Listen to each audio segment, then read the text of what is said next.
Welcome to BPM. We giving you that boom bap breakfast. And yes, this is the Remix Morning Show. Now, y'all ready? I go by the name of the Ear Doctor. Now let me introduce you to your host. Right here, right now, we got no other than Burn It Down, Kim Brown.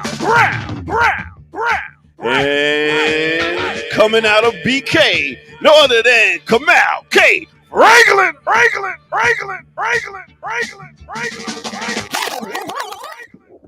Yeah. Okay, we got the Tina Turner in the building. That's right. Let's go. Tina's gone. Yes. What's good, y'all? Good morning. Got a good life. Grand never rising. see another one. You never see another one like Tina Turner again, everybody. You will never see another one like Tina Turner ever again. Ever again. Okay. One of those kinds of talents. You're right. What was it? One of your favorite joints from Tina? Can't pick. Because first of all, I'm still a tremendous fan of Ike and Tina Turner. You know what I'm saying? As a group, as a unit, you know, they were inducted to the Rock and Roll Hall of Fame as a duo, and then Tina was later inducted again as a solo artist. But Ike and Tina has some jams, dog. Ike and Tina had some serious for real jams, because you can't. The kind of vocal stylings that Tina Turner, Anna Mae Bullock from Nutbush, Tennessee, you cannot teach that. True. Teach that. You are born with that. You are born with that naturally, and then that evolves and is born out of a particular genre of pain that, you know, Black women, especially of Tina's generation, was subjected to. So, I mean, the greatest comeback story in the history of entertainment. She conquered multiple genres. She was a record-setting global performer. I mean, life well lived, Tina. Well done. The best revenge is living well, and Tina Turner exemplified that. Yeah, I definitely say I love What's Love Got to Do With It. That was one of my favorite songs, because it's like a phrase that people use all the time. Like, yo, what's love got to do with it? I like Simply the Best, and the old stuff, obviously. Proud Mary. There's a couple of other ones. She did some album with what's that dude? I don't think it was a hit, but it was like a very big concept album at the time. White Boy. Yeah. She worked a lot, yeah. But I'm not gonna remember it, but I might find the tune. But it was a great song. It had a lot of, I had a big orchestra behind it. Phil Spector. That one. Yeah. She was. I agree. Like, she was a phenomenal talent, a life well lived. You know. I love that one. Was it River Low, Mountain High? Yes, exactly. That's exactly it. Yes, I love that song. With Ike and Tina, Sexy Ida. You guys gotta listen to Sexy. Long black hair down the back. I mean. Ooh, Tina. That's strong lady. Yo, right here, my written voice says, I'm mad some mainstream sources are referring to her as a Swiss singer. Yes, she's become a citizen of Switzerland, but she grew up here in the mud. Very true. You see how Switzerland want to claim some shit? People go crazy. They lose their mind. More so that Tina wasn't really fucking with the U.S. You know what I'm saying? Maybe she wasn't as vocal or outspoken of a critic of America as, say, a Harry Belafonte or even a Jim Brown. But I think she spoke with her actions regarding, you know what I'm saying? She spoke for her retreat from the U.S. Tina didn't even come back stateside to get her Rock and Roll Hall of Fame induction. She sent them niggas a Zoom call. Like, I want to thank y'all from over here in the safety of Switzerland. Thank you. They just did another, like, a documentary on her too. I don't know if it was on HBO or something else that just like kind of chronicled and spoke to her. Yeah, man, it's like that time, you know, these folks who, again, people like I grew up listening to, and all of us did, like, they're just reaching that age where it's like this time. So it feels like it's coming like too hot and heavy though. It's like once every week. Then we just Yeah. you just said that backstage. Kim, we said who was it? Harry Belafonte, Jim. What was Jim that, 2 weeks Brown. ago? Yep. Who? Jim Brown last week. Yeah. This. And again, I mean, it's also their tightened standing in their industry. You know what I mean? Like these aren't just singers or performers or athletes. These are like the greatest to do it of their era, maybe even of a couple of eras. So I mean, it was a privilege to share the earth at the same time as Tina Turner, and to really be inspired, by what she was able to overcome. And she never put any limitations on herself. And that's oh my God. What is y'all's main takeaway from Tina's life? My takeaway is you got to save yourself out here, dog, because ain't nobody coming to save you. No one is going to initially believe in your vision for you. You have to for real believe in yourself against all odds, against all systems. I mean, I just think about Tina Turner in the 50s and the 60s. And what all Black people were experiencing in America, but then she had to go home to some bullshit from her dude, dog. It's like, God damn, the Black women can't even catch a break, can't even get some rest out here. But again, she. I take that she's a survivor. You know what I mean? Like she, like you said, overcame, had to pick her spots. Even when she was like down, she was performing. Yeah. She constantly was performing to bring that money in. She was doing her own reviews, where then when the other folks came and said, like, let's do something new. But she kept it going. It wasn't like she hid away and stopped doing the work and the gift that she had. She continued to try to use it again, even when when most of us didn't know what was happening to Tina Turner anymore. So I think like her survivor instincts and mechanisms are something to take. And she came back with such a flourish, you know what I mean? Like this great music. So yeah, I was a big Tina Turner fan. Love them legs, you know what I'm saying? Love them legs. Man. Leather, those crazy nostrils, hair, the nostrils. Like in this album cover, like this lady was every bit in her 40s. You understand? Mm-hmm. Do you see sexy pose? Sure. Do you see the temptation of the legs open? You feel me? Like looking like a young lioness. Man, I'm sure if me and Tina had met back in that time, something would have happened. You know what I'm saying? I don't think so. You might have had to been a little lighter for Tina. Oh. I'm just saying. Hey, but icon. I would say this. Definitely, what I got from her is what talking about yesterday about breathing and getting peace with yourself. She definitely took that to the next level. Was able to move to the next level once she found peace in herself. So that's right. That was very dope. Mm-hmm. All right. So we got a show today, y'all. We got. Wait a minute. Don't go away yet. So I got a special package. Uh-oh. I wanted to open up in front of everybody. So Ashante Austin, my personal Black Panther Party member, my friend, not Jared's, not Kalanji's. I've instructed him to only send me books. He's followed his instructions. Okay. What you got? Do you got it pre-opened or we got to? I got it pre-opened. I thought about that. You know what I'm saying? Nice. I know how not to waste time. Take notes, Kim. All right, bam. First book. The Longest War, Northern Ireland and the Ireland and the IRA.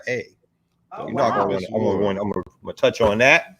What else you said? You got? Resource Manual for a Living Revolution. Bam. Nice. Wow. I know y'all jealous. This is out of print. You can't get that. Man, really? That book's got work in it. You can see. Revolution at the Grassroots, Community Organizations in the Portuguese Revolution. Bam. Hitting country by country. You know what I'm saying? Y'all never gonna see that book again because y'all don't know where to get that. Y'all know where to get that. I'm just saying. That's it. He flossed it.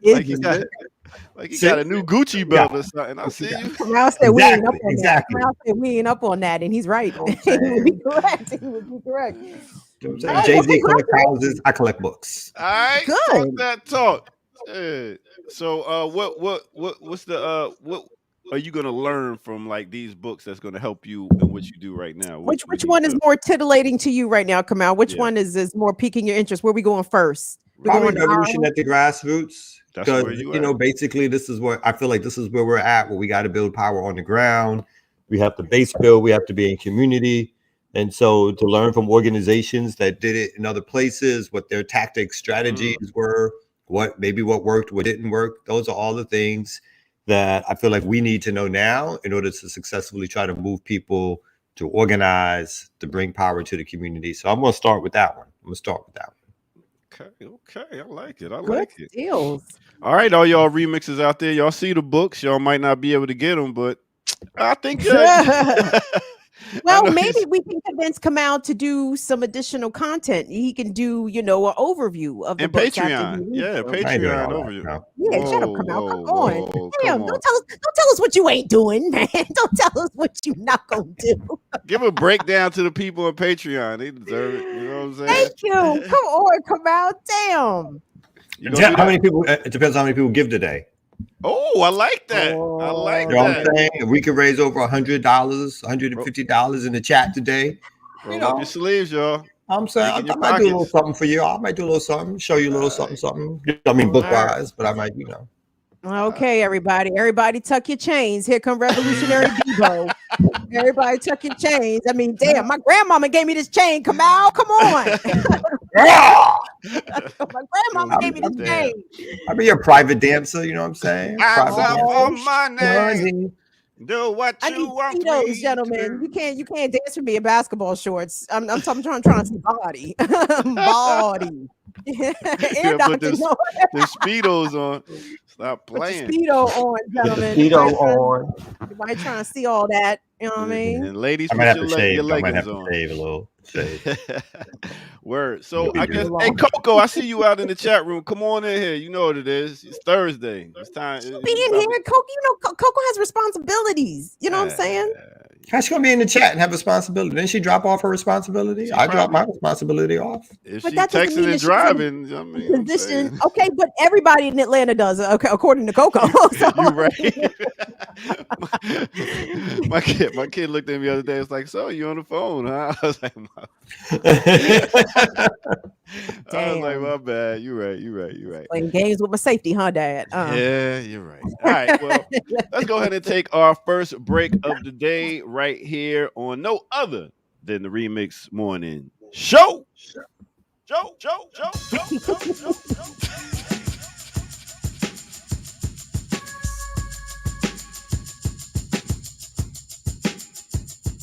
All right. What's good, everybody? Welcome out once again. This is no other than the Remix Morning Show. And listen, if you want to send some loot in and you want to hear about these great books that ain't even on the bookshelves no more, do that. We're going to make it happen today, and y'all going to get a sit down with Kamal Franklin. Y'all ready for that? But other than that, take your shoes off. Come on in here, hit that like button. If you haven't subscribed already, go ahead and do that.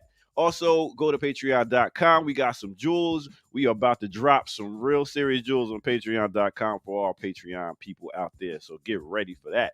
All right. With that said, let's talk about no other than Tina Turner. Let's take it back a little bit. Let's talk about Tina Turner.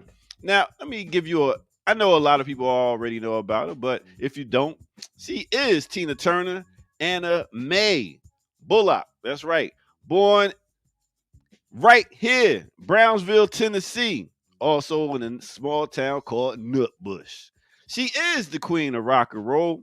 She was the lead singer of Ike and Tina Turner Revue. And then she started a solo career, but she started back with Ike Turner and King's Rhythm back in 1957, 50s. She started back in the 50s. She appeared on her first record, Box Top, back in 1958. In 1960, she debuted with her single, A Fool in Love. And it was big. It made history. They released hits like It's Gonna Work Out Fine, River Deep, Mountain High, Proud Mary, Nutbush City Limits. And then in the 80s, she launched one of the greatest comebacks in music history. In 84, she had a multi-platinum album, Private Dancer, was contained the song What's Love Got to Do With It. She won Grammy Awards that year for that, hit the Billboard Top 100. At age 44, she was the oldest female solo artist in the top hundreds. Better Be Good to Me, Private Dancer, We don't need a hero. That was in that Thunderdome movie. And Simply the Best. I Don't Want to Fight. GoldenEye. I mean, she was in mad movies, everything. She had all that stuff. Even had like 4 books she put out. You know what I'm saying? She in '88 she set the Guinness World Record for the largest paying audience for a solo performer. She was doing it big. She acted in films like Tommy, Mad Max, Thunderdome, like I said, What's Love Got to Do It. And you know Angela Bassett came through and embodied that movie. She did her thing. But other than that, like you know the other stuff she did, having sold 100 million records worldwide, best-selling artist of all time, Grammy Hall of Fame, Lifetime Achievement Awards, first to hit the Rolling Stone cover, first black woman to hit the Rolling Stone cover, 100 greatest artists of all time. She got so many accolades, And I tell you, if you ever want to go check out her music, she got over 7 albums. You know what I'm saying? And then you're talking about being in film. She got over 10 films she was in. And like I said, she got 4 books. So if you want to know more about no other than Tina Turner, go ahead and check it out. All right. With that said, let's get back to the Remix Morning Crew. You know how we do. All right.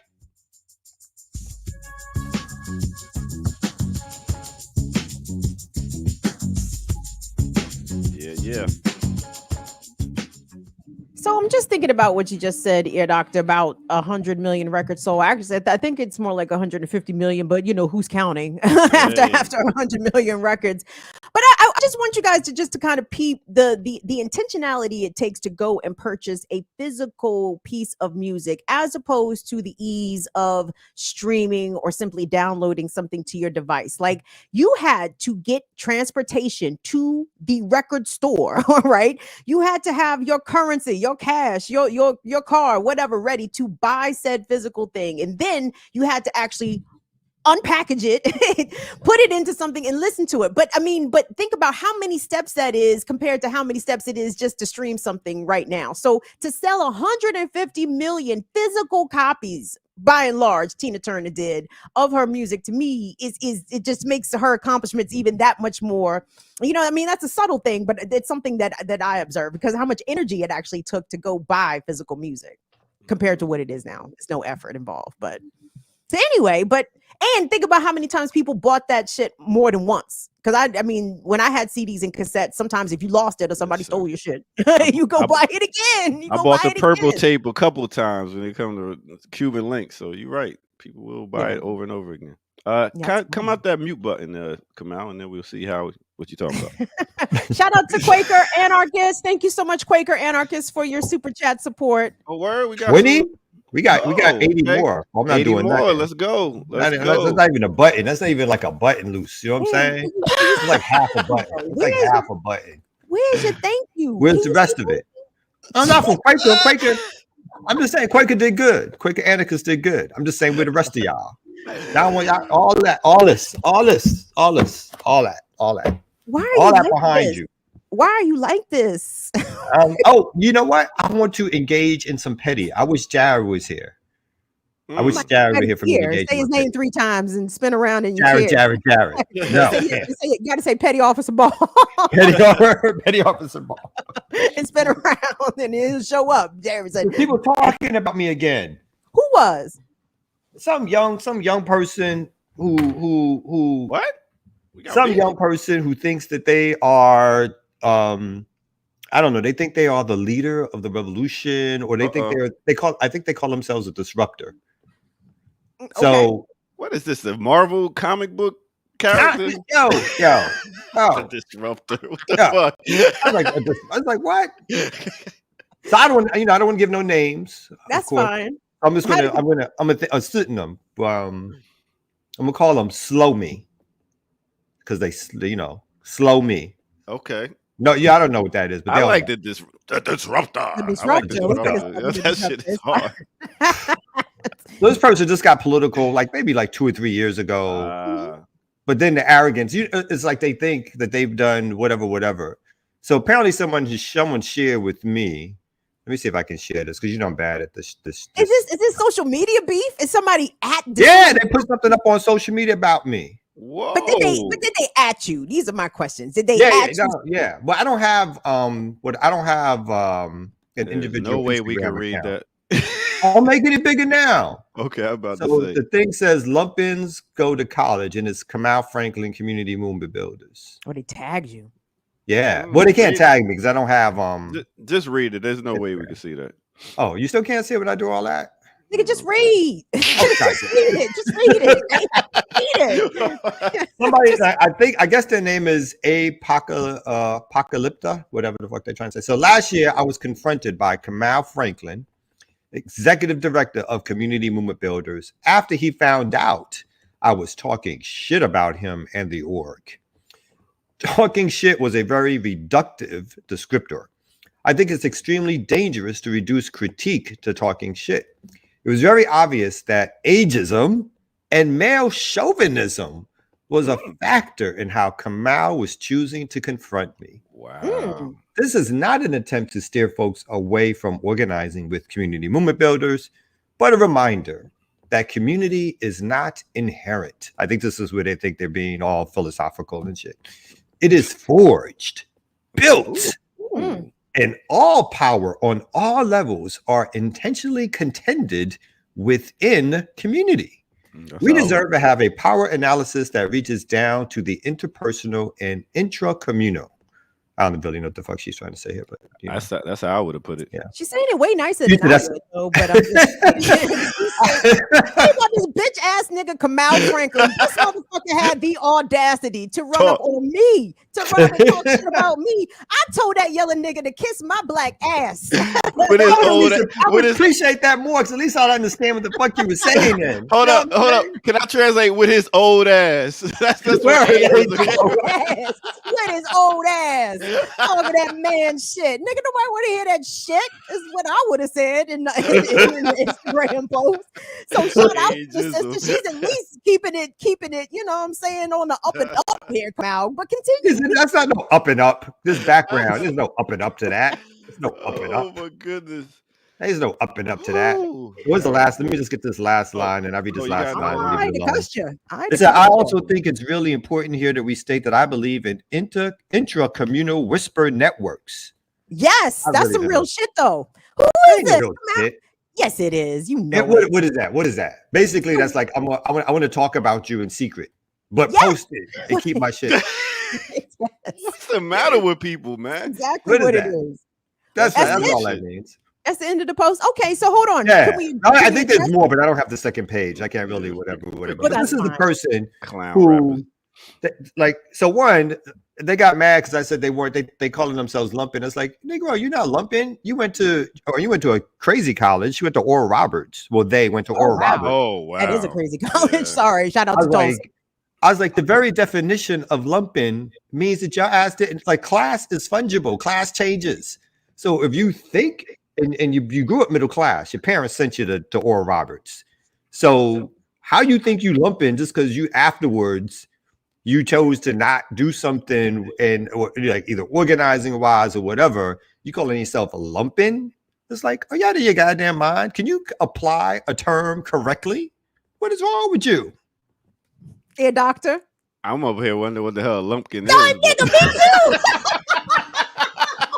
Because I'm like, hold on. It don't even bother me being called a lumpkin because I'm like, okay. I said, I don't know what he's talking about. And I know ear doctor surely cannot know. I don't know. Whoa. What's a lumpin'? That's why I need Jared. That's right. A lumpin' proletariat. Lumpin' proletariat, basically a Marxist term. That means it's a class under the proletariat. Like the proletariat is the working class, but under the proletariat is the street hustlers, the gangsters, the folks who ain't never going to be a part of the regular economy. And the ear doctor at one point was lumping when he was selling them drugs and the shit like that. You know what I'm saying? I mean, I think he still might be lumping every now and then. How do you do this? What? I'm just saying. I'm giving an example of what lumping could be. Weed is not drugs, so stop playing. Snitching, teacher's confidant, right there. So where's my award? Where's my Caleb award? gets it from. Oh, right. He did it. This officer. You know what we did those pizzas, officer? Officer. I can't stop eating. You can't stop eating them pizzas, Oscar. Wow, the disrespect here, boy. I'm just tired of you making reference to what the ear doctor used to do, Kamau. All right, we get it. Yes. You said used to do? My bad. Wow. Again. So hold on, because there was a couple things in the young person's critique of you, what you call a shit talking post. I mean, she accused you, or they accused you of ageism and male chauvinism. What was your tone? And how much younger is this person to you? I think this person is like in their 20s, but they joined CMB. They had a lot of critiques. I met with them. We chopped it up, walked away being like, okay, cool. You know, and again, like, you know, this is what we're good at. This is what we're terrible at. This is where we need to improve, including talking about patriarchy within the organization, being founded by a straight male Black organizer, all that kind of stuff. Walked away cool. Then this person needed money. And, you know, we have this thing, we give resources to people in an organization if they need resources. So we gave this person the resources. Oh. And then we also have another fund where if someone lives in a neighborhood and they need some support, we also give that. This person asked for that fund. So we gave that. Then this person's roommate asked for the money. We're like, well, that's a little bit too much now. Whoa. So we gave one, you know, we can't just give it to you and the roommate. Pay your whole rent. Yeah. You know what I'm saying? And then, you know, we had this other stuff where like we got gift cards and this other thing. We got people like $400 or $500, included that person. Even at that point when I knew they were shit talking, still I included that person in it. Then they come out calling me part of the nonprofit industrial complex and blah, blah, blah, blah, blah, trying to control movement. I was like, oh, I'm sorry, Bo. But boo, when you was down and you needed some resources, who'd you ask? I was like, you a hypocrite. And I don't think they like that. Now I don't know if that's ageism or patriarchy, but I mean, if you're gonna call something out, let me break it down to you in hip hop terms. If KRS-One never would have threw a stone at MC Shan, he would not be big as he is. So sometimes you got to throw that first stone. They trying to get known. So they is like, let me throw a stone at them and then people going to know me. And then, you know, they trying to get some press. I'm a very well-known person we would be throwing stones at. Wow. Okay. I'm so well-known. Right. Right.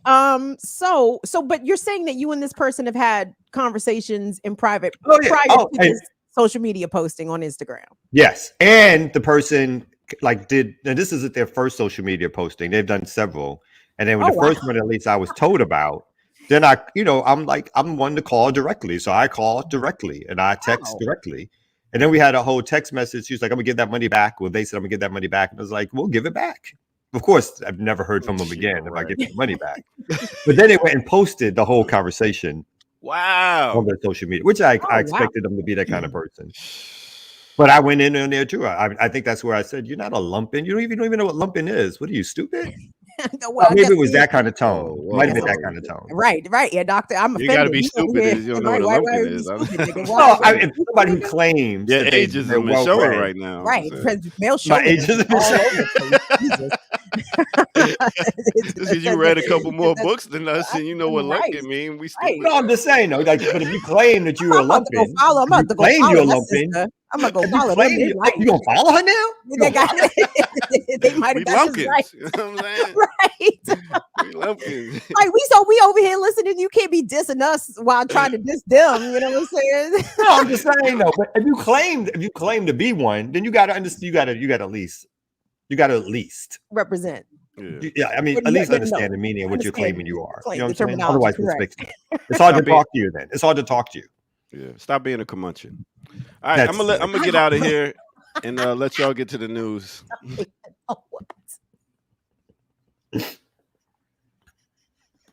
Kim, how are you doing?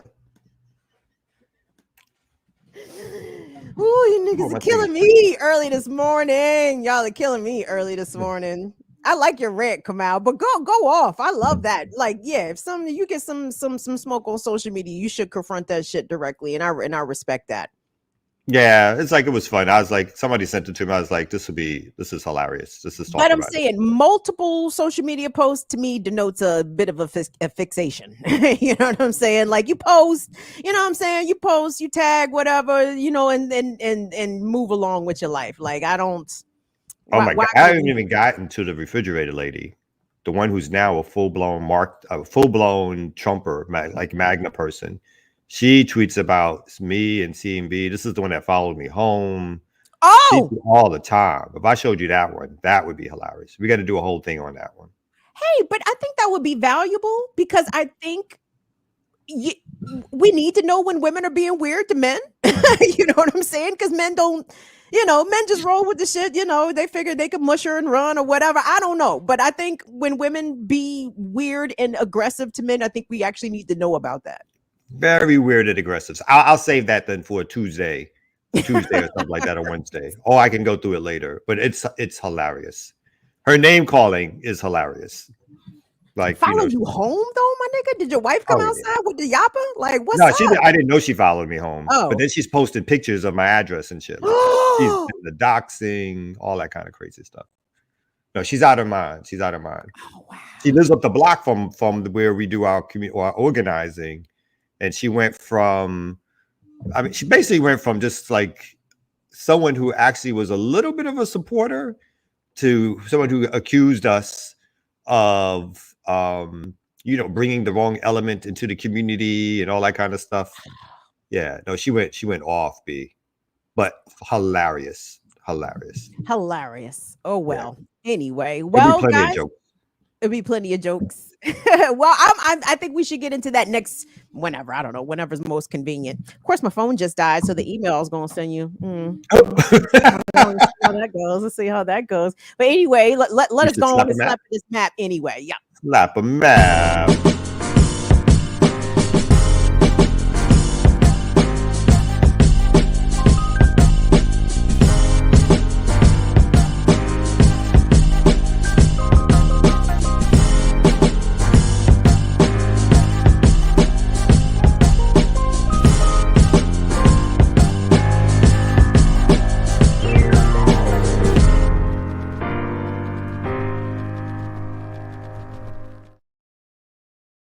Y'all, good morning, everybody. Welcome to the Remix Morning Show here on Black Power Media. It's Thursday, May something. I don't know. What's the date, Kamal? What day is it? May 25th, 2023.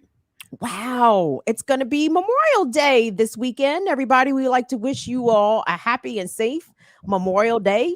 Black people started that. So we just, doing what our ancestors was doing and barbecuing. We started Memorial Day? Yes, we did. I got that right. I'm not. Ear Doctor, do us a favor for your next segment. I mean, I'm producing you, Ear Doctor. What run us the Memorial Day Black history? Because you're making that up. I think isn't Memorial Day around the troops? Yes, ma'am. I'll get it. Thank you, Ear Doctor. It is around the troops, but it was Black people who did that first. Honored the troops. Yes. Black people, we did used to be patriotic. We did try to, show America that we kind of cared. America said, well, we don't I don't know about that. I gotta send me some information about that. I'm ignorant of that one. I've never heard of Memorial Day before. You learned me and Ear Doctor something. Now we gonna learn you something. I appreciate that. We appreciate you guys being here, joining us today. Remixers, do us a favor. Give the video a like and a thumbs up. Comment on the video. We appreciate all the engagement we had on yesterday's show. What was up with the chat? What the fuck was going on in the chat yesterday? Come out. That's a question I want to ask. And maybe I should have waited till the rest of the bros was here, but fuck it, you here now. So I'm gonna ask you anyway. How come we have no mods in this chat? Where the moderators? I think sometimes we do moderate it, and sometimes we just ignore, or people don't catch it. But when it's caught, then they do dismiss people or throw them out or something along those lines. So, because, and sometimes you got to use do you ever use the private chat? You don't see none of that shit. Never, not once. So if you use the private chat and say like, hey, this person is wild and we need to take him out, then that's the kind, then usually like we take them out. And I do think at least we used to have a couple of people in the chat who had moderation privileges. So I don't know if that still is the case. If it is, so sometimes we like let those folks be like, if someone's wilding out, then take them out. But I didn't see it yesterday. I didn't catch the crazy shit. Nigga. I went back. It was crazy. Nigga. Oh my God. I don't even want to acknowledge the shit because it was such an outlandish smear. But let me put it this way. Somebody accused me of working for the FBI. Me of working for the FBI. Come out. How I missed that? Now I got to go back and watch. Now I got to go back and look at the live chat. That's it. I just said Kim. I said they must have got me fucking all the way confused. So anyway, it was such an outlandish smear, but they kept at it. Shout out to Latif. Thank you so much, Latif, for taking up. But even beyond that, fuck all that shit. That shit was utterly ridiculous. When Jared yesterday mentioned that soccer star Mbappe might have been dating a transgender woman. Woo, here come the homophobes and the transphobes come out. And that's what I'm saying, y'all. That's why I think we need to have some moderation for the simple fact that I don't think people who spew homophobic or transphobic views should be allowed in our spaces because they're dangerous individuals and they basically promote violence against our LGBTQ brothers and sisters and non-binary people. So if people don't feel safe and you disagree with their lifestyle and get the fuck out, because ain't shit revolutionary about you only wanting freedom for the straights. You know what I'm saying? There's not shit revolutionary about that, those crows, and it's only a handful, it's only a couple. I know most of our brothers in here are not homophobic, not transphobic. They are upstanding, welcoming, tolerant, accepting people, but we do have some fucking crones in here that need to be exterminated. Seriously, they're just roaches. Roaches. I can't stand a homophobic ass. I can't stand a transphobic ass because basically you are, as a marginalized person, are comfortable marginalizing other people. So what the fuck is liberating or freedom or revolutionary about that? Get the fuck out. True. All right, so we'll do a better job. I really did not catch it. So we got no. I didn't expect that you did. Oh yeah, but we all responsible for it. We all. I mean, we don't want that. We don't want folks who are saying. Obviously, opinions can be opinions, but people know clearly when they're expressing things that are over the line, or they know it's not meant to be for discussion, but it's meant to be rude and disgusting and harmful to people. So we definitely, again, in the past, folks have been thrown out the chat for. I think when people have personally attacked people, they've been out the chat. So we definitely going to attack, like throw them out for more than that. We at 40. Yes. We at 40. We at 40. Oh, $40. Y'all 60 away, son. 60 away. Where's your thank yous? Thank you. Where's the thank you? What thank you for what? They 60 away. Don't you get a thank you when they reach the 60? Tina Lulu, thank you so much, beloved. Because Tina Lulu. Oh, thank you, Tina Lulu. My phone. I like Tina Lulu. I looked at my phone. But Tina Lulu's joining us from California. It is extremely early, Tina Lulu. So Tina Lulu's not only watching come out, but she contributed. So thank you, Tina Lulu. I mean, you could have hit that extra zero and sent us over the top, but I appreciate what you've done so far, Tina Lulu. So what? He's such a curmudgeon. Can the revolution be both ours? Can it be like both ours? Ageism. You are Debo. How? Why are you like this? Anyway, check your email, Kamal. I sent you some things. Okay. I did. And then let me pull some stuff up here. Yes. Welcome, everybody. Welcome. We appreciate y'all being in here. We appreciate all of our real revolutionary-minded people who understand that as long as if there's some of us that are not free, if our LGBTQ sisters and brothers are not free and non-binaries, then none of us are fucking free. Do you motherfuckers understand that? Not y'all motherfuckers, but homophobic motherfuckers. We over the top. Nelson Mercer, $65. Bam. Oh, there. That's Canadian dollars, though. Hold on. Let's do that exchange. That's Canadian. That's for true. Whoa. That's probably $2 in real life. Shut up. No, it's not that bad. It's not that. Nelson, thank you so much. We accept your loonies and your toonies. Ew, Nelson, hold on. Are you guys about to get new currency with King Charles on the shit? Disgusting. I mean, I know Elizabeth on the currency was probably gross enough, but ew, King Charles. Oh, gross. Sorry. I just thought about that. I said, ew, they're going to put King Charles' ugly mug on their money. Grossy.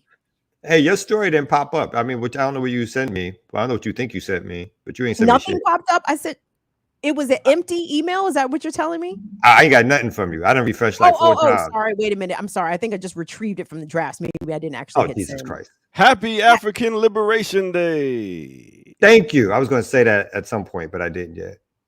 I was kind of waiting because everybody was saying it at the same time. That one I did notice in the chat because it was saying it over and over again, which meant for me, I was like, well, I'm going to delay in saying it since y'all saying it so much. But happy African Liberation Day. We still ain't liberated. We trying very, very hard, both home and abroad. Oh, Kamal, I'm telling you, if I see this in my sent email, Anyway, can right. can everybody say? Can somebody say something? I was about to say, No, the I'm dead sorry. I air was right bringing up. here I got is it. I got a story.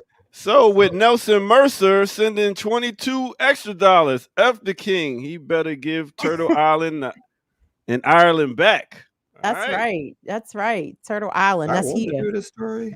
And we got some more $2.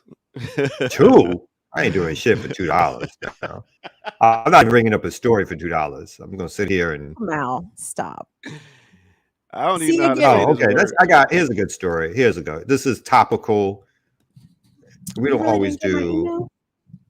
I still didn't get you. I'm gonna look again, but after we do Oh, this I think story. I sent it. It looks like I just sent it to Jared. My bad, and I don't even know why I He sent ain't it even to on the Jared. thing. Because I had it in my drafts. Okay, I'm sorry. Let me forward it to you. My bad. I'm like, I did Okay. send it, but it only went to Jared. Welcome But anyway, to Black Power Media, y'all. shut up. So our first story of the day. So would a U.S. default really be that bad? And someone says the answer to it is yes, and here's why. So as folks know, there are discussions going on currently, particularly between the House Speaker Kevin McCarthy and President Biden, I guess when he's awake, that it's talking about raising the debt ceiling for the U.S. to borrow more money, which allows the U.S. to not default on its loans. And says the debt ceiling debate can feel a little bit like Groundhog Day, same drama, different year. That is true. It feels like every year there is a new, basically an attempt by the Republicans to say, hey, we're going to crash the economy unless you give us our way and change the budget around. And then the Democrats either will give in or will try to hold out if they think they have the better, if they think they can blame the Republicans if something bad happens once we reach the debt limit, to put the pressure on them to come back to the table and negotiate. And so it says, and of course, the same warnings every year that a U.S. default would have catastrophic consequences for the global economy and for markets, making it likely that political leaders, just as they have before, will ultimately clinch a debt deal. And that's right. As we also know, I don't think I've ever remembered a time when they didn't actually clinch a deal before any debt was called in or before the U.S. couldn't pay its bills, as they say. So it's usually been drama for no reason whatsoever. And it says, except this time around, there's always many experts worry it really could be different given the sharp divisions in the country's political system. And if Congress does not actually reach a deal in time, what then exactly? How bad would things get if the U.S. actually defaults for the first time in history? Here are some things that could happen. The repudiation of the U.S. Would take a hit, an expensive hit. I'm sorry, the reputation of the U.S. would take a hit, an expensive hit. One of the outcomes that would happen if the U.S. defaulted would be a major hit on the United States' reputation internationally. And folks saying how that would be a disaster. For some people, that's something they can live with. A default may earn the U.S. a black eye in terms of reputation. The thinking goes, but it could be the kick in the duff that the U.S. government needs to actually get spending under control. That's not really telling me much here, that they just scared of the reputation. Stiffing creditors would be expensive. The U.S. reputation for always paying its debts has helped the country borrow trillions of dollars at very low interest rates from investors and governments around the world. It says the shock of the markets could spark a global financial crisis. No money for schools, roads, Social Security checks. Wolfers rejects the argument by some people that a default is the kick that lawmakers would need. In fact, he argues many Congress members would probably be fine, but a lot of other people would not. Government workers could get their pay delayed if the government runs out of cash, while businesses that have contracts with the government might also stop getting paid for a while. And the list of people that get vital benefits is long, including most prominently veterans who rely on payments for a lifeline, as well as retirees in terms of Social Security.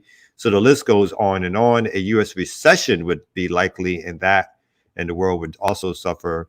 So there's a lot of things that would happen if these debt negotiations do not resolve themselves in increasing the debt limit to allow the United States to do more borrowing.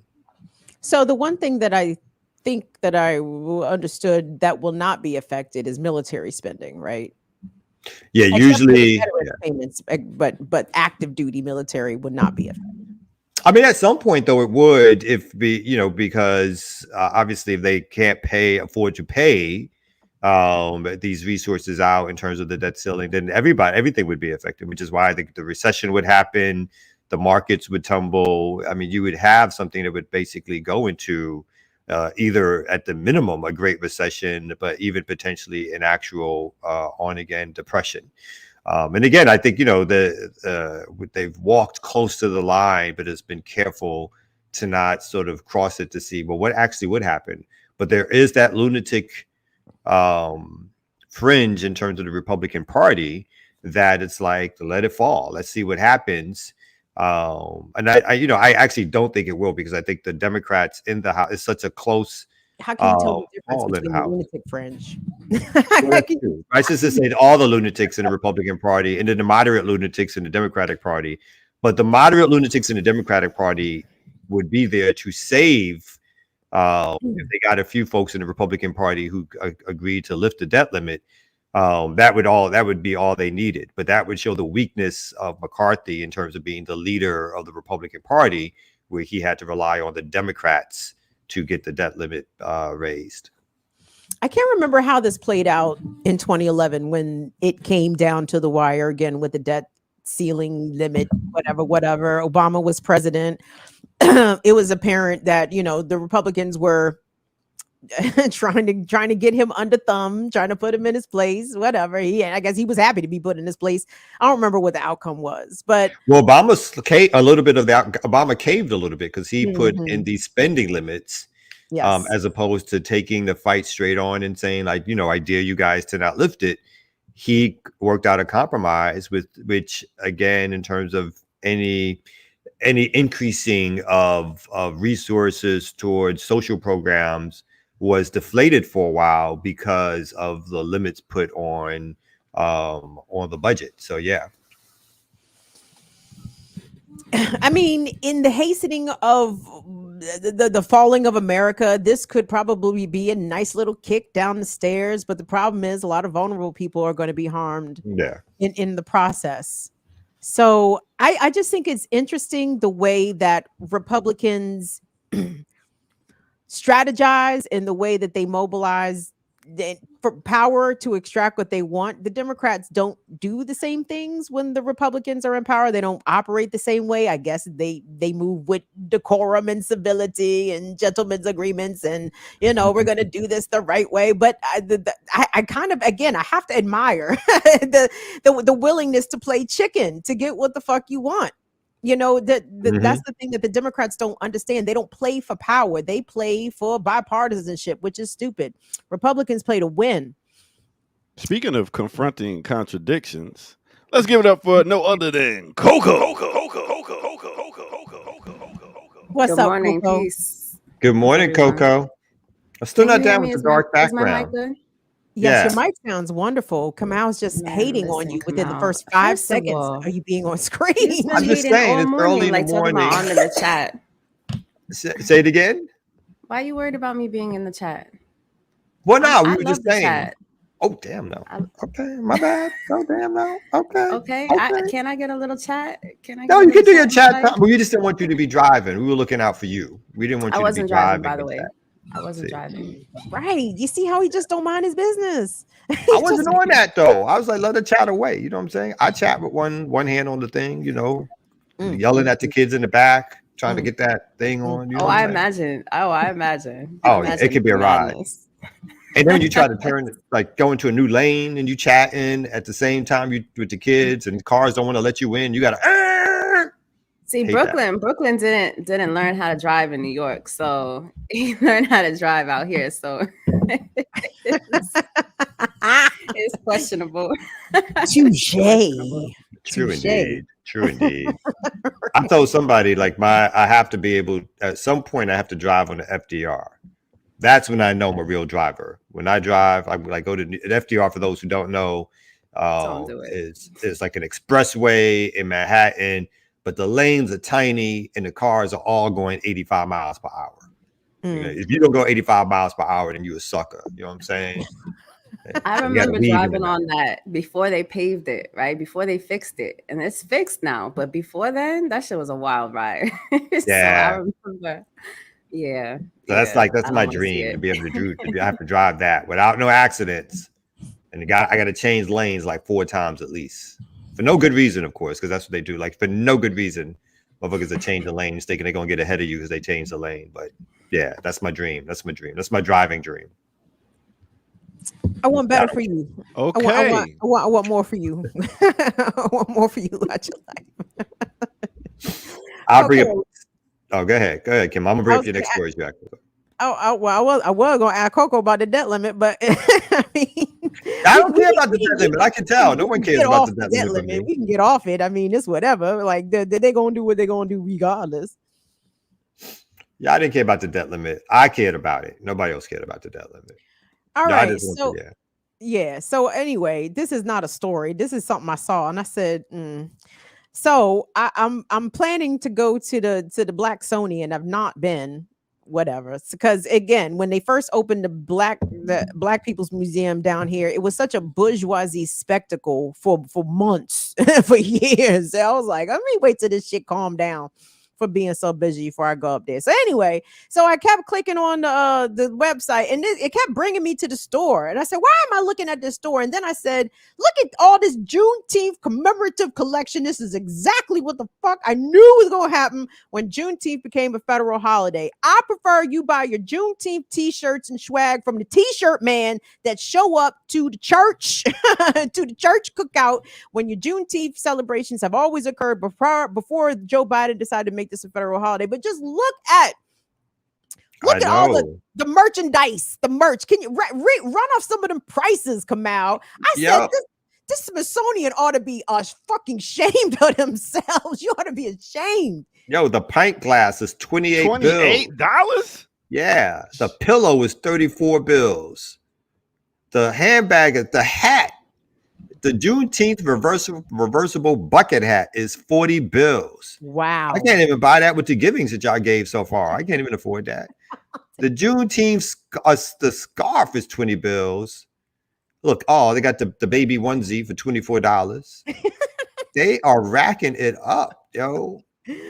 The sticker sheet. Oh, wait. Let me just read the t-shirt. It says Juneteenth, Freedom Day, Emancipation Day, Liberation Day, Jubilee Day, June 19th, 1865. And this goes on. And I mean, they got so much merchandise here. Yes, they do. Yeah. They know how to sell out shit. This is the federal government. I'm mad at the designs. The designs are not bad, but damn, yeah, it's just co-optation. They're just taking over. They're bad designs, right? There's children. I have to be mindful of my profanities. My he can't hear nothing. He can't hear nothing. Okay. It's all good. I saw that there's something on there that I think costs $300. Maybe I missed it. Maybe it's like a piece of artwork. I can't recall. But I mean, isn't that just shameful? Isn't that shameful? I mean, again, I'm with you, Coco. Fine, the designs are cool, but again, do I need the federal government selling me Juneteenth swag while the minimum wage has not been raised? You understand? Like, don't sell me freedom swag, government, Biden. Raise the fucking hourly wage. Give us free health care. Forgive our student loan debts. Don't sell me merchandise telling me I'm free. This is exactly why when it became a federal holiday, like it hit me out the blue.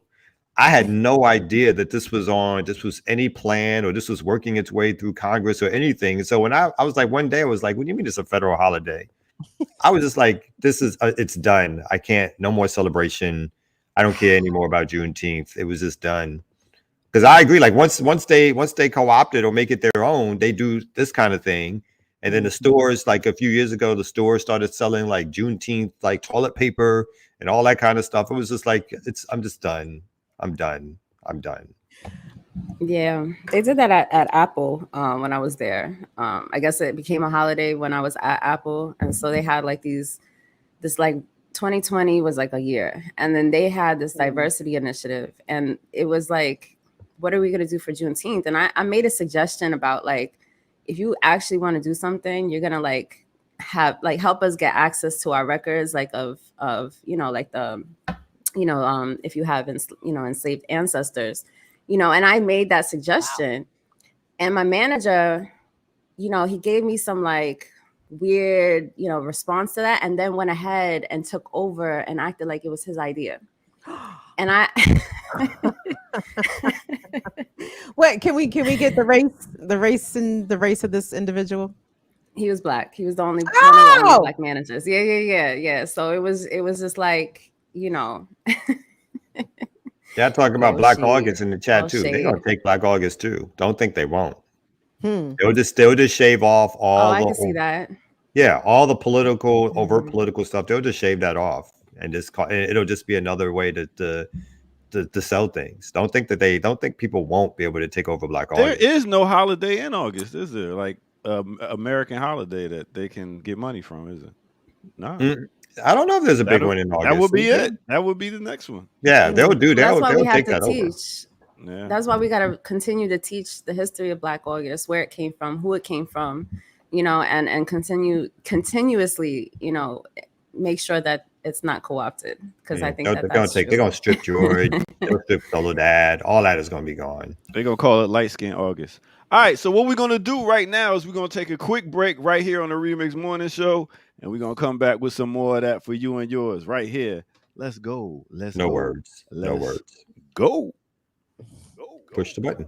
Push the button, man.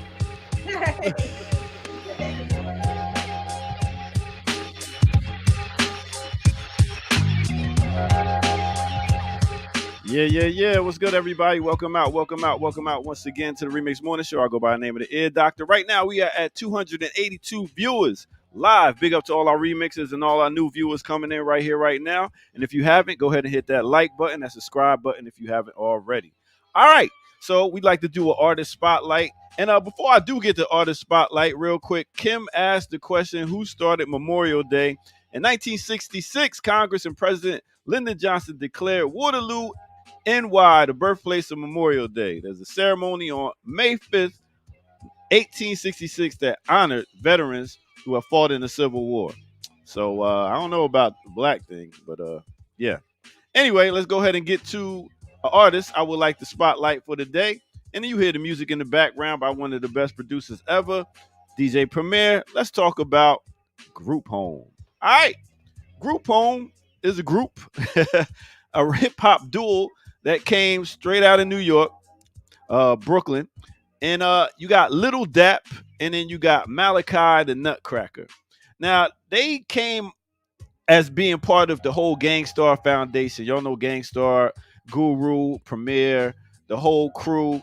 Little Dap made his rhyming debut on Gang Starr's 1992 classic, Daily Operation. Man, that album was crazy. On the song I'm the Man, when Premier flipped the beat 3 times and had 3 different MCs killing that song. All right. Both members appeared on Gang Starr's critically acclaimed 1994 Hard to Earn. So they had to go pay their dues and be on these albums, but these was classic albums where a lot of people wouldn't have heard them at first if they wasn't on them. Now, they was on the track Speak Your Clout and Words from the Nutcracker. But in 1995, the group released their debut album, Living Proof. Now, this album was well received because it had DJ Premier's production on it. And it was looked at as somewhat a rhyming masterpiece. But I wouldn't say rhyme. Little Dap had a great voice. Malachi will put some words together. I ain't gonna front. But it sounded dope. And then the second album came called A Tear for the Ghetto and was released in 1999. This time was only one track did by Premier. They tried to come out with another one, and it didn't make it too far. It didn't get far. But they actually came out with 5 albums. And if you want to hear some bangers, make sure you check out Living Proof album because it is very dope if you haven't already. All right. With that said, that is Group Home. Now let's get back to the Remix Morning crew. Yeah. You know how we do. I got so much on my mind.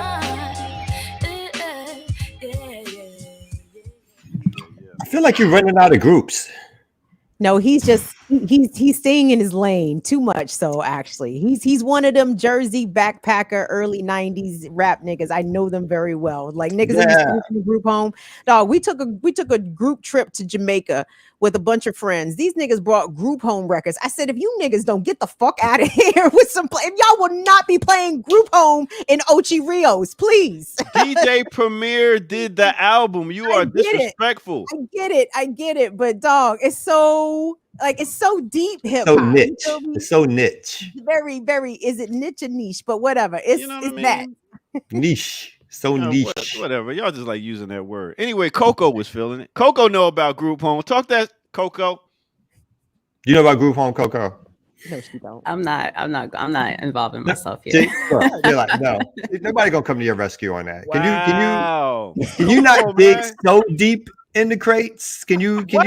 This is about learning. And experiencing new music you might not have heard or old music you might not have heard, so you can dig it back up. It wasn't a bad vibe though.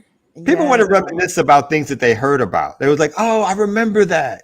Oh yeah. If I can't say I remember that, then there's no point to it. There's no point. Feed everybody the same food that they ate already. Regurgitate. Get out of here, man. You gotta learn something new. They want some regurgitation. How about that shit? Nobody, because for copyright purposes, you can't even play the bad music. So it's not like we even get to hear the bad music. We just got to look at the funky album cover.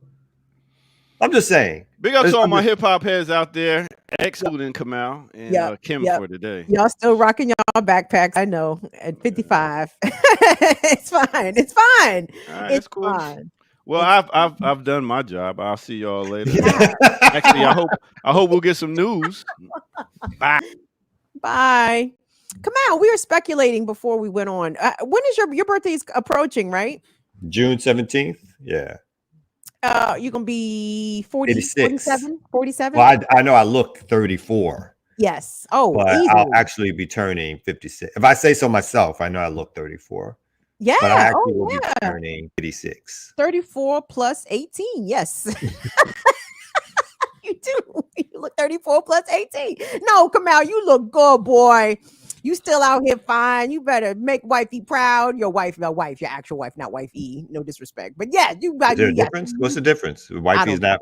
I don't know. Wow. The actual wives, I think, get grumpy when they get referred to as wife E because that's sort of like. There is a difference. There is a difference. Wifey Come back up here real quick. Wifey don't got a ring.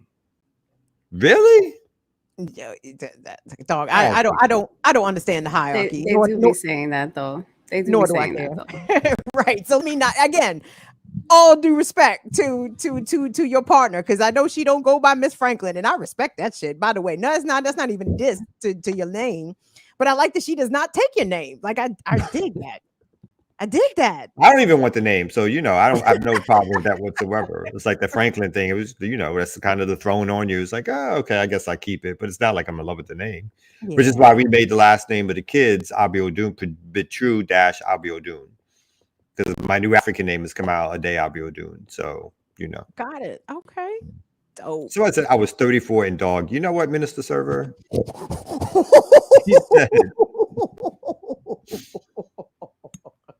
Leave him alone, Minister Server. Leave him alone. You're not funny. Next time you need something sponsored, Negro. Just remember that. Wow. So you'll be 56. I think Gerard will be 51 this year. I think Jacqueline will be also 56. I think you and Jackie are the same age. I thought Jackie was older than me. I might be guessing. Jackie. Hold on. Shout out to Jacqueline. Jacqueline, if you're watching, we love you. Thank you. Jackie updated us, everybody. She came through her surgery very well. She's healing, resting, and recovering at home. So, Jacqueline, if you're watching right now, we love you. We are thinking about you, and we'll see you back here soon. True. I'll be making my debut on By Any Means Necessary, starting tomorrow for the whole month and a half, only to help support Jackie in terms of her not having to worry. Me and I guess I'm the new voice, and then there's the old voice. So I don't think Sean's sending you the link, sir. I don't think he is either. I don't think you're going to look at that link in your email. But anyway, remixers, we appreciate you guys as always. Thank you for allowing us to be, a little off the rails here. Lateef, thank you so much for gifting the memberships. Lateef just bought 5 channel memberships for people who are already not channel members. So you guys be nice to Lateef, and he might give you a channel membership. See, that's what I'm talking about. That's that good shit. Hey, real quick, Erica just texted me and let me know one of the earliest Memorial Day ceremonies was held by free Africans. Okay. That has nothing to do with us starting it, though. So what? Exactly. Okay. Isn't that us starting it? Isn't that us starting it? Holding a ceremony? Isn't that how you start shit? Speaking of starting shit, that's how you start the cookouts. You're right. No, I'm not arguing on that. I'm not arguing. Y'all argue amongst yourselves. It's gonna come out. What you got? So I wanted to do a follow up because your man Ron DeSantis. I mean, he's my favorite right winger right now because I just feel like he's going down and he's done so much stupid shit that he's built a platform off of basically taking people's rights away in Florida. And he is the sort of Republican of the moment. So he did make his announcement. Apparently there were some technical difficulties. I'm in a position where I have a chance to make a difference, and I'm either doing it or I'm not. And I remember sitting at the desk in the state capitol my first day as governor 4.5 years ago. I looked around the room and I thought to myself, I don't know what SOB is going to succeed me in this chair, but they are not going to have anything to do because I'm getting all the meat off the bone. I am going to make sure that I'm leaning into issues and making an impact. And we have done that in the state of Florida. And I bring that exact attitude up to 1600 Pennsylvania Avenue. God help us. What does he think that he accomplished? That's the thing. I was like, what do you feel like you've accomplished? Culture war victories. Culture war victories to stop the woke ideology. You know what I mean? Like, that's what he's talking about. Yeah, and so he made that announcement with, we talked a little bit about that the other day. He made that announcement with Elon Musk on the Twitter Spaces app or whatever it is. So he's officially thrown his hat in the ring. He's officially running for president. He is he's again in most polls, or I think almost all polls, he is now the second leading contender behind Trump, and I guess he will use whatever legislative victories that he thinks he has as the way to suggest that he can govern in a way that that Trump has not or would not or whatever. So just letting folks know the man is official. Yeah, I mean, DeSantis is very scary.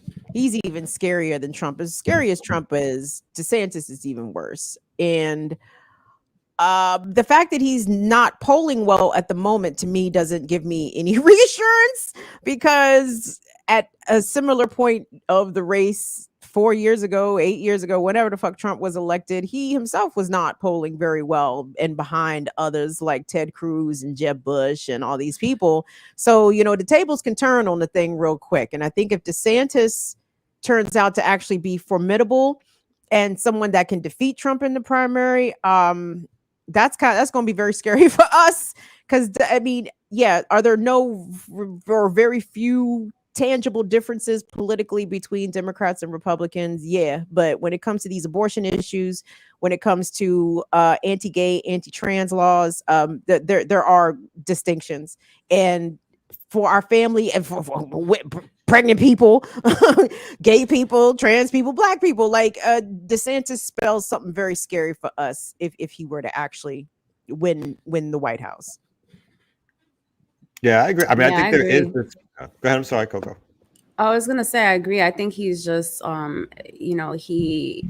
he's able to put fascism into practice, right? And within all of this legislation that he has, and like even workers, I think he's fining businesses for employing undocumented workers, which is causing a lot of undocumented workers to have to leave Florida, right? And that is creating even more instability than what they're already experiencing, and so I think that alone, even that will grab a lot of people who are of various races who don't want undocumented people in these positions, in these jobs, right? Which, you know, we have to, you know, construction, farm, all of these jobs that undocumented workers are working in Florida currently. I think a lot of people have this fear, including Black people, have this fear that undocumented workers will take their jobs, which is, you know, ridiculous. And I think he speaks to a wide variety of people. And I think that that's scary in itself, because at the same time, you know, if he's president, and we see how he even changed laws so that he can run for presidency, right? Like, he changed every law that to his benefit in every way possible. And I think that that's just something that we have to recognize as something that is worse than Trump, in my opinion, as well. Is it wrong to want Trump to beat DeSantis? And like, I seriously, I feel like some comedian needs to go in and train with Trump so he can have all of his shit together when it's time to start joning, when the joning portion of the debate begins. Into like, you got to come better with than Ron DeSanctimonious, my guy. Most of your fucking constituents don't know what sanctimonious means, so like your diss is not even really landing with the people you needed to land with. Yeah, I think the thing is that DeSantis gives off the air of not smartness, and this is all in comparison to Trump. So you have to take this with a grain of salt. Like, of four right-wing Republicans of some competency, and so they might get that. They'll get Trump plus more, but without all the flair. And so the question becomes whether or not the Republican, I guess, primary or constituency wants that or not. And like you said, like, who knows down the line?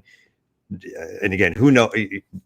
Considering that nothing stuck to Trump, and you know, the whole Teflon thing.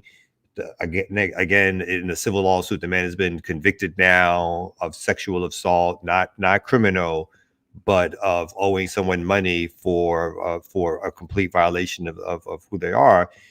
This stuff does not stick to them. It's not like his audience or his supporter runs away from him. So they, you know, and now you have some potential criminal indictments around Trump. Well, obviously, you already have one in New York. Here in Georgia, there's potentially another one, which may or may not include Trump. We shall see. But if any of that stuff begins to be like, you know what, in terms of the Republican audience, hey, they don't want to deal with that, he becomes the logical alternative. And that logical alternative, I think you folks are right, can be scarier than Trump, because you're taking the overt clown out of it, and someone who likes to maybe work the mechanisms of government and get their way and show that they can pass things, and not just make proclamations or say things and make goofy statements. So that guy, again, they all can be scary in their own way, but like folks said, like, he has shown himself to particularly target what he describes as sort of a quote unquote woke audience, which means that he's shown himself to be that much more dangerous in terms of getting legislation passed, which would have extreme harm on people's lives. So we have another no liberal havens. The liberals won't be able to fight back. Well, luckily the liberals, you know, they do what we need them to do, because they keep appointing Black folks to things to make us more proud of being, you know, we have Juneteenth, we got Black folks in the vice presidency office, and we now have Biden tapping General Charles Brown for chairman of the Joint Chiefs. And Charles Brown, first I'm gonna show us, here's a picture of Charles in his military outfit.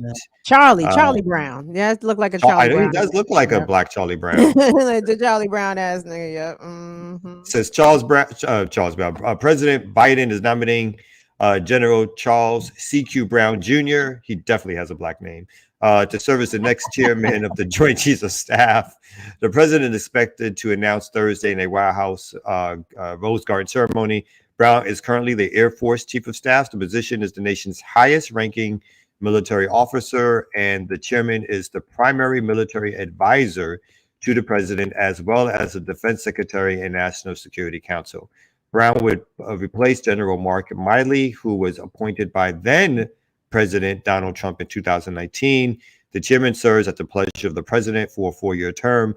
Miley held the job during the January 6, 2021 assault on the Capitol and the deadly withdrawal of U.S. troops from Afghanistan.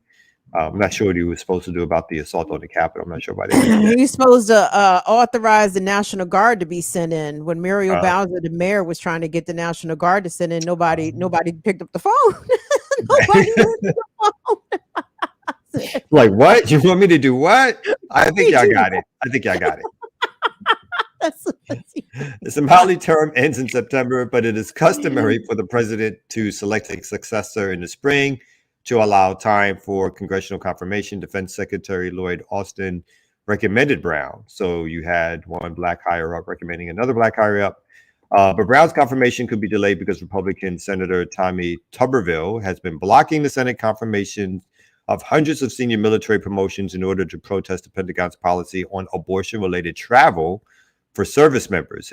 If ultimately confirmed, Brown would be the first black chairman of the Joint Chiefs of Staff since Colin Powell was tapped by George Bush in 1989. With Austin as the first black defense secretary, the selection of Brown would mark the first time ever two black Americans held the most senior positions at the Pentagon concurrently. And then lastly, as the chief of staff of the Air Force, Brown is already a member of the Joint Chiefs of Staff. He currently oversees the training and equipping of nearly 700,000 active duty reserve, guard, and civilian forces, both in the United States and abroad. You really do hate to see it. You really hate to see it. Yeah, you really do hate to see it. Why Charlie Brown? So this is the condition that we're in, where black folks are again, and obviously this was happening post, or pre-Obama, but we're in this position again where black faces in high places demonstrates to the world that whether we like it or not, that too many black people have sided with the empire and are willing to do the dirty work of the empire in order to gain position, to show unity, to be aligned with kind of the American empire and capitalist project. So this is the kind of thing that, as those of us fight for, like, to put out alternative views, the Democrats in their power play to continue to get black folks to vote for them, do things like this, which, somehow seeps its way down, and black folks think that, hey, we can be a part of it too.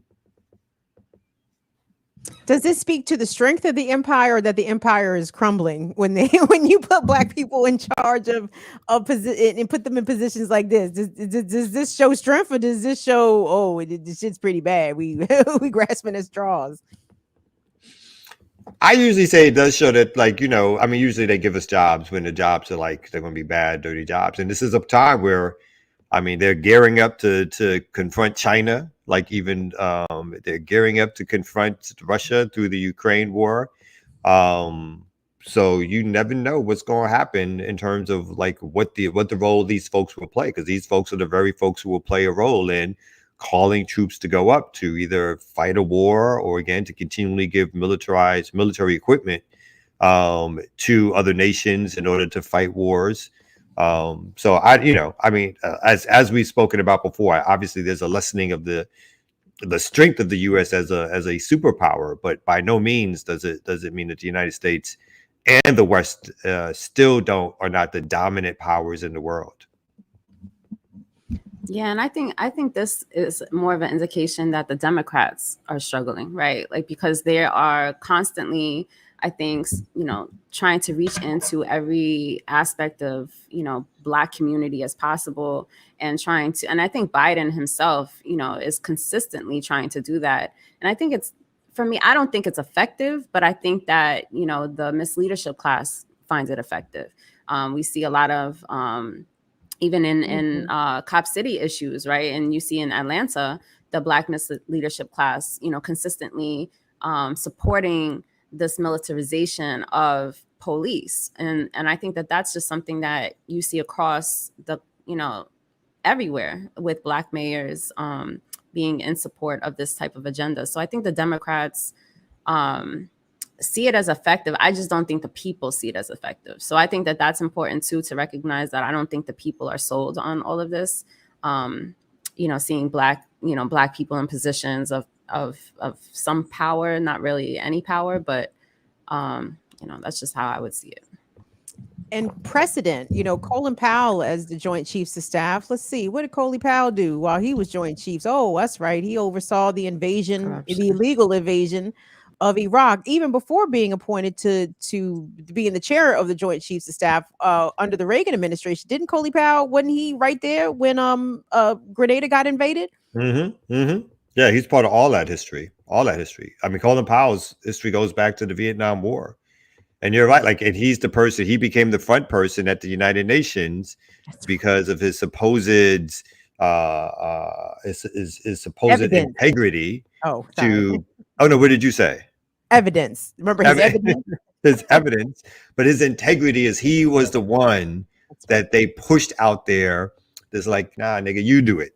And that's your job to do it. And you better do it. That's right. And I don't want to hear any qualms that you claim that you may have later on. He writes a book 20 years later, 30 years later to talk about some qualms. It's like, you ain't got no qualms. You walked out there and did your job. And that was the role that you played. And again, as a Black person, you played that role and tried to convince the UN that Iraq had weapons, so-called weapons of mass destruction, based on whatever evidence you presented. And real quickly, to Coco's point, I think that, the Democratic Party knows that the majority of whites are going to vote with Republicans. They're looking for them. They're like, you know what? We not that whole split and liberal shit, that those days are over. We think we lose in power, whatever that means. Relatively speaking, there's too many brown and Black faces in the country. We think we're losing power. What we're going to do is go take that hard right turn, and we're going to stick with this. And so for the Democrats, they know that they need the Black vote, particularly in certain areas of the country. Doesn't mean that they're going to give any power or any resources to the Black community. So instead of giving power and resources to the Black community, they give us the representation politics of putting Black faces in high places. Yeah, it's so gross. And I can't stand to hear the Black liberal types like Sharpton and etc. Just very, very, very praisey of these kinds of moves. And finally, now we got another brother. It's like, why do you want a brother in this position to enact oppression and suppression globally, on other peoples of color and African people? Why is this something to celebrate? But yeah. It is what it is. At least we have one person we can celebrate, and that is the ear doctor. Yes. Yeah. What's good, everybody? We don't start. Don't be a curmudgeon. All right. Yo, what you say, Kim? Munching is the fact that don't be a munch, yo. All right, here we go. We're gonna go ahead and get to a quick break right here, right now. This is no other than the Remix Morning Show. Let's go. Oh yeah.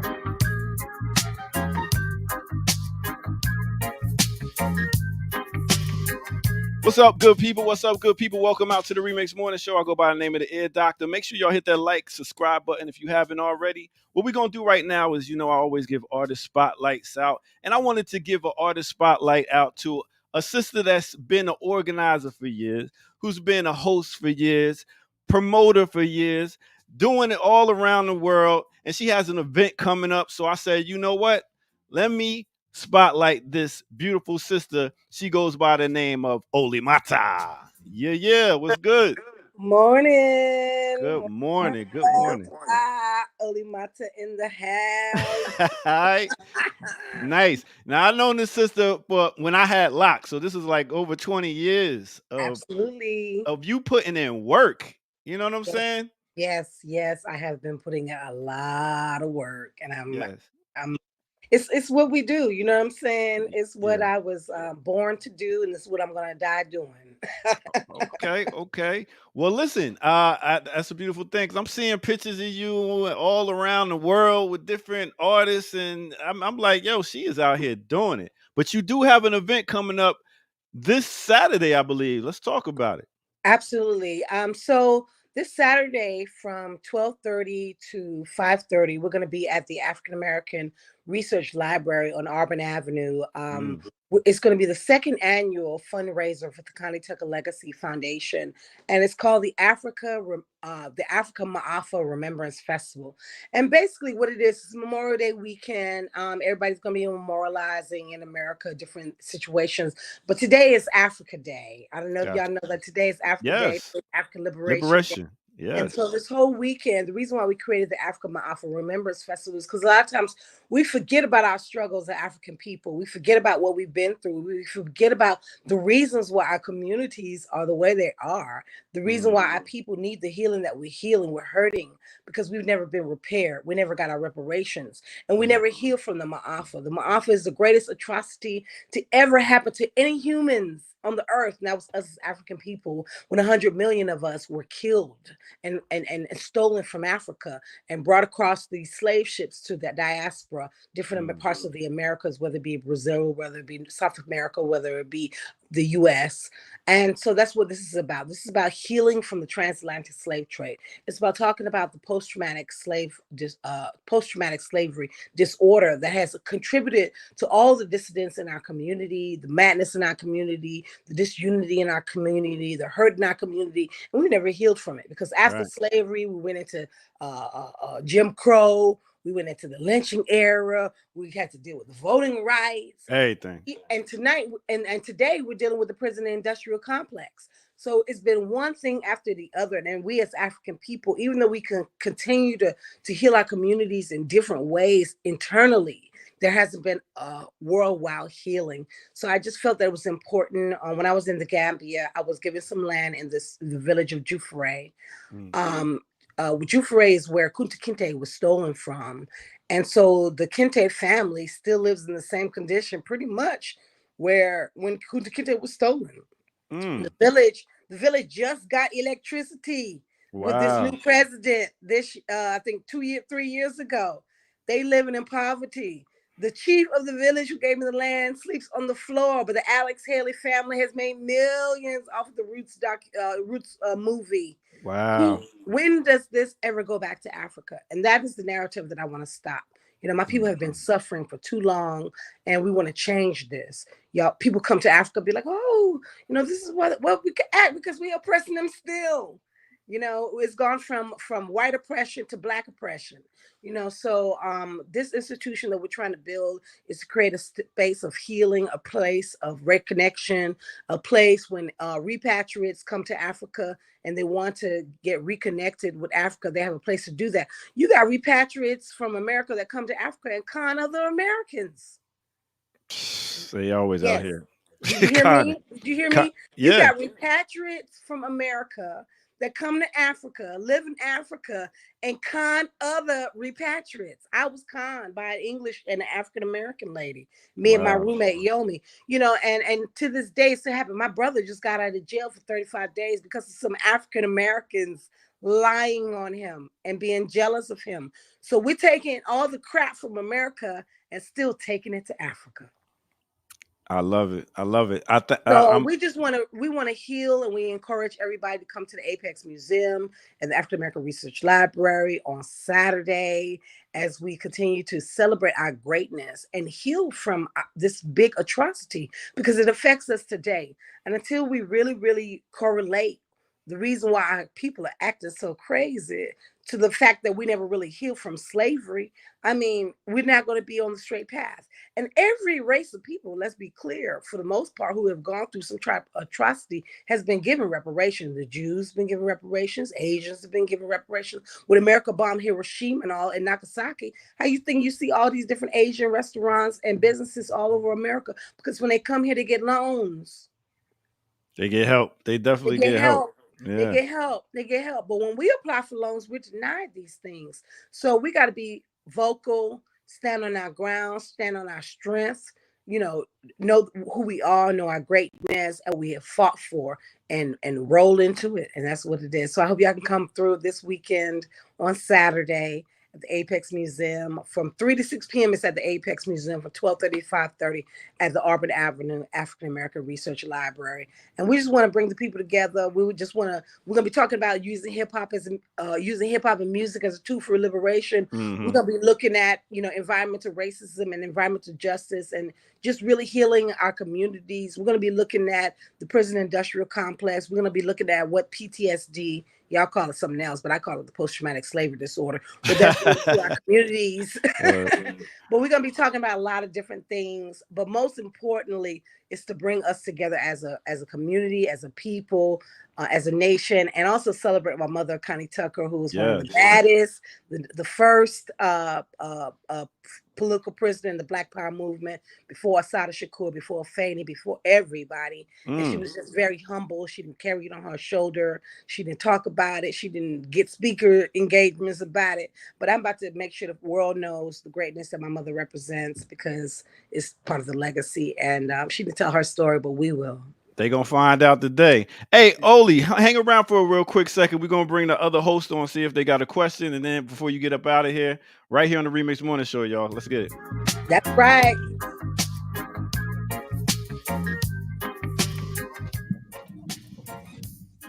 Yeah. All right. All of that sounds very exciting. I'm very excited. I know. About the topic. Any questions from the host before Oli gets up out of here? No, but go ahead, Kim. I'm sorry. Oh, you know me, Kamal. I'm just going to ask. The next time you go to Africa, can you take me with you? Can I go? Yes. I'm taking about 400 people to Africa. As a matter of fact, I spoke at the United Nations on International Women's Day this year. And after I spoke, I was given the President Biden Lifetime Achievement Award. And they give that 1,000 people a year. So that was just really cementing. Wait a minute. I'm sorry to interrupt you. It's called the President Biden Lifetime Achievement Award? Yeah, every year the United States gives 1,000 individuals a Lifetime Achievement Award for their work. Oh. And under the President Biden, I got that. Under President Obama, my mother died. So it's been 7 years. I recently shipped just a few days ago the third shipment of my mother's things to Africa. We're creating an African museum, library, skill center, and lodging in the village of Jufure, where we were given land. And again, that's the Alex Haley story, roots and Jufure and Kunta Kinte, but the village looks the same as it was when we were pillaged and stolen. So I'm like, where's the money that was made for all that movies and stuff telling our story, and we don't go back? When I went to Goree Island, as I was healing from my mother's transition, there was one monument that the elder there told me that was built by Africans of the diaspora from Guadeloupe. I've never been to Ghana, but so I can definitely say that in Senegal and the Gambia, African diasporas have done nothing. We've done nothing. It's like Jews not doing nothing for Israel. It's like Chinese not doing anything for China. So Africans of the diaspora, we must do something for Africa. So I implore to my people, please come to the African American Research Library from 12:30 to 5:30 and at the Apex Museum this Saturday from 3 p.m. to 6 p.m. so we can talk about the PTSD in our community, the post-traumatic slavery disorder, and all that it has contributed to the fact that we have not healed as a people. It is trickling down into our community so hard. And until we really address the stem of our pain, we're never going to heal as a people. And we're always going to be in a state of chaos. So please come and please be a part of what I'm doing. And when y'all ready to go to Africa, let's go. I've taken 400 people. I took the boys. Y'all remember the boys back in the day? Now my heart. Yeah, it was me. I'm the one that took them to Africa in 1999. They've been there. Hakeem has been in Africa now for 20 years. I took him there the first 3 years. He didn't leave. He was in Gambia straight. As a matter of fact, the song from Akon, Mama Africa, was written in Gambia, about Gambia. A lot of people think it's about Senegal, but it's not. But yeah. So yeah, come on board. We got to reconnect like the Chinese do with China, like the Jews do with Israel. Every Black person in America should go to Africa. Do it. So that's it. And say one more time, when is the program?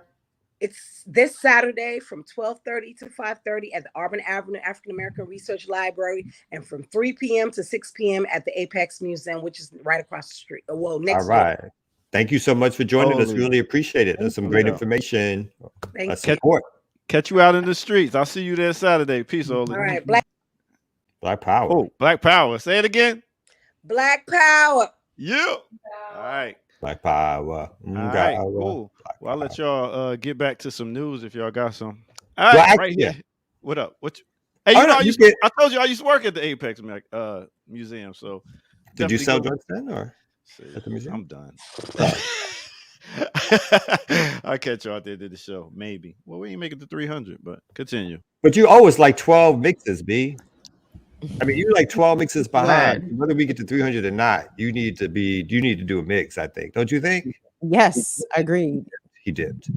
So just because it is African Liberation Day, I wanted, for those in the audience who are not as familiar with it, I just brought up something from the All African People's Revolutionary Party that gives a little bit of a history. African Liberation Day, also known as ALD, was founded in 1958 by Kwame Nkrumah on the occasion of the first conference of the independent states of held in Accra, Ghana, and attended by 8 independent African states. The 15th of April was declared African Freedom Day to mark each year the onward progress of the liberation movement and to symbolize the determination of the people of Africa to free themselves from foreign domination and exploitation. And here you have a host of revolutionary African leaders at that particular time. And then later on, it says between 1958 and 1963, the nation class struggle intensified in Africa and the world. 17 countries in Africa won their independence. In 1960 was proclaimed the Year of Africa. Further advances were made with the defeat of U.S. imperialism in Asia and the Caribbean. Imperialism responded to this tide of victories by assassinating revolutionary leaders and sending U.S. troops to Vietnam. On the 25th of May, 1963, 31 African heads of states convened a summit meeting to found the Organization of African Unity. They renamed Africa Freedom Day, African Liberation Day, and changed its date to May 25th. So for folks to have just a little bit of information on the origins of African Liberation Day, how it's born out of a liberation struggle, and how not only for reflection of what happened in the past, how we should be continuing, as the sister remarked, to be doing the work towards supporting the liberation of Africa, not only on the continent, but Africans all over the world in the diaspora. I really had more questions for the sister. Actually, I wanted to ask her in the ways that Black Americans have gone to Africa and been harmful. I want to ask her that. Because, I mean, obviously, we Africans in America need to be so in support of African liberation, because our liberations are intertwined, are they not? So, yes. And you would assume that Black people, hopefully, would not go abroad and go be dickheads. But again, the American, there's an American streak, and some people, either are not conscious or they don't care. I don't know, but. No, I mean, there's a mixed tendency in history. I mean, I think when you look at South Africa, for instance, there's been a lot of South Africans who have felt sort of a double-edged sword about Black Americans.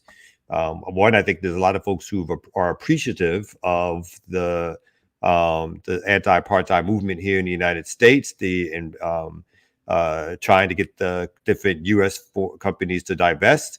But I also think there's a lot of folks who feel like there's been Black Americans who've gone to South Africa in particular and have taken up a sort of role as a buffer class, a middle class who has some skills, but those skills have been used not to redistribute resources to the masses or support radical revolutionary movements, but in essence, as a way for folks to depart the United States, feel like they're starting over again, but also living a lifestyle behind fenced-in houses, swimming pool homes, that their education here has afforded them to go get particular jobs over there. So I think I think rightfully so, there's a discussion to be had around both what Africans, radical revolutionary Africans have done, but also what Africans, going back to the story, even those who are well-intended, who go back and find themselves mixing and using their skills for their personal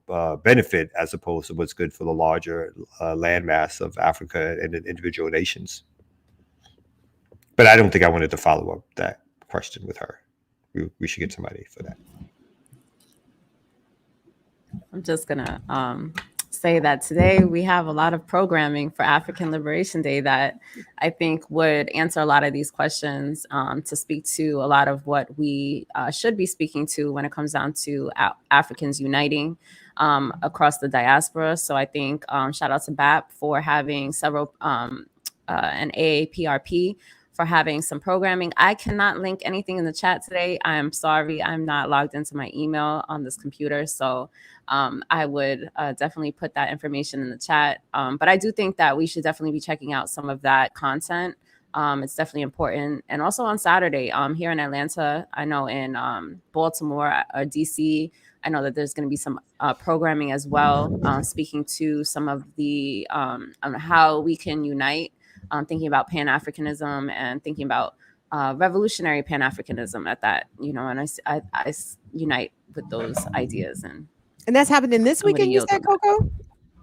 Yeah. There's going to be several events. I know here in Atlanta at Beloved Church in Pittsburgh, we're going to be supporting some of the programming. Friends of Congo, BAP will be there. Community movement builders will be there. We'll all be speaking. So that's going to be something that I know for sure is going to be happening on Saturday as well. So. Baltimore, DC area people, if you guys wouldn't mind, would you mind dropping in the chat the date and location of the events and the teachings that's going on this weekend? Because people would like to know that, or I don't know how else to say to share the info, but I mean, let us know, please, and thank you. See, with these, and this is something that I hesitate to put up, but I just think for purpose of the conversation. So someone who's obviously ADOS, they are not descendants of slaves. They sold my people into slavery. Read Barracoon. The Woman King people were beheading other Africans for slavery to exist. So it's that kind of nonsense that potentially needs to be deplatformed and so forth. When someone suggests that somehow because Africans participated in the slave trade, that somehow that means that they were not Africans, it's just a defiling of all sensible history, and something that just really makes, you can't exist as an African person outside of a context of understanding Africa, or understanding who we were in Africa, and understanding the way the slave trade operated in terms of a European created and dominated system to enslave Africans all around the world for European profit. And so because marginalized players or people participated in it, it doesn't erase the history of Africans coming from Africa, nor should it ever be suggested that somehow Africans were either the cause or they played a major role. Now, obviously, I think hindsight is whatever, and people wish things were different and things were done different and so forth and so on.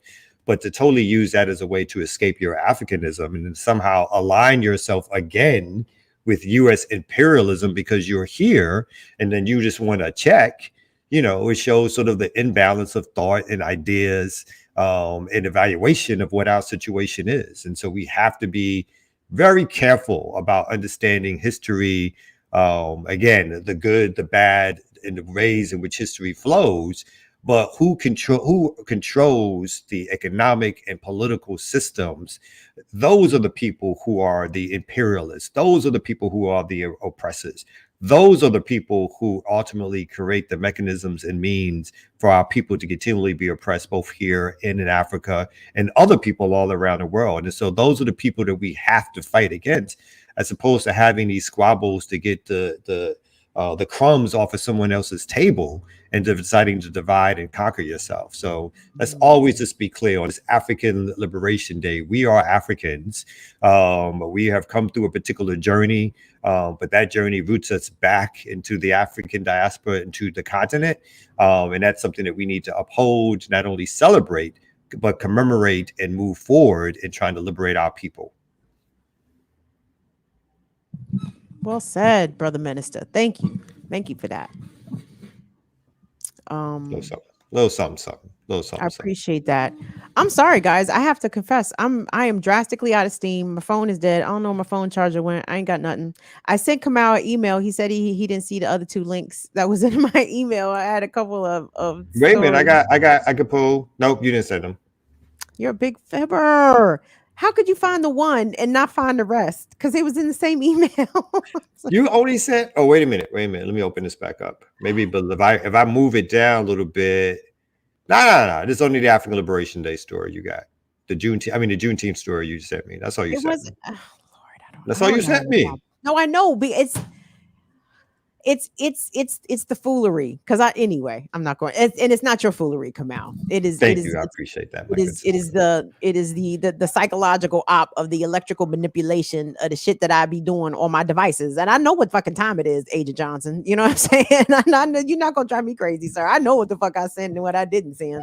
Well, we're gonna take another quick break or fourth God break. damn, it's not 10 o'clock yet. Why are we still breaking? Isn't the show Because over? y'all ain't got your stories together, and we want I to be know. a little more professional. Let's call it a day, man. It's a holiday weekend. Let's just get out of here. Stop. You said it's a holiday weekend. let's just So let me give people a quick update though on the Cop City stuff, because folks, Yes. somebody asked about that stuff in the chat earlier. And here, Doctor, you can stay on because we only have a few more minutes or whatever. So yesterday, this is the story progresses. The Finance Committee here in Atlanta approved to take this to the full vote.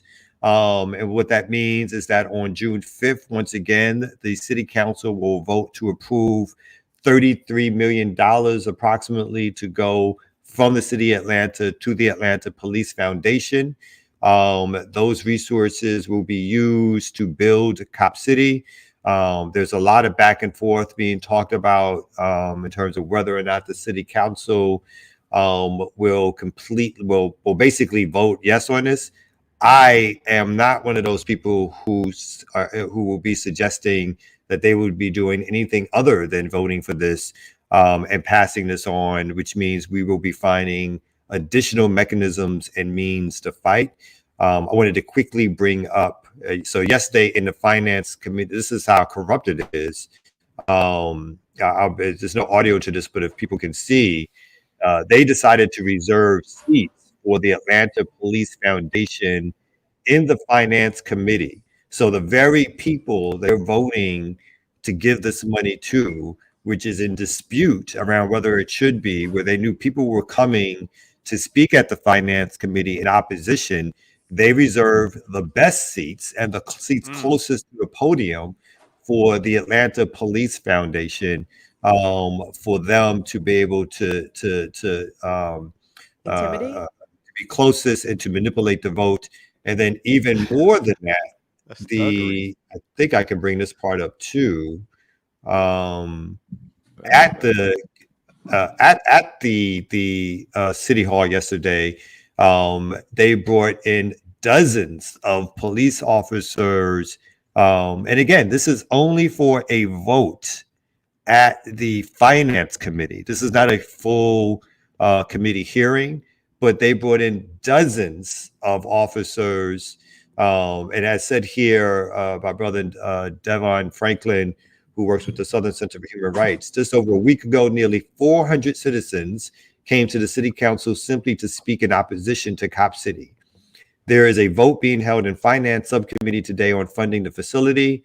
And what does Atlanta City Council do in APD's response to peaceful assembly and exercise of First Amendment rights? Basically is to bring down dozens and dozens of police as an intimidation force.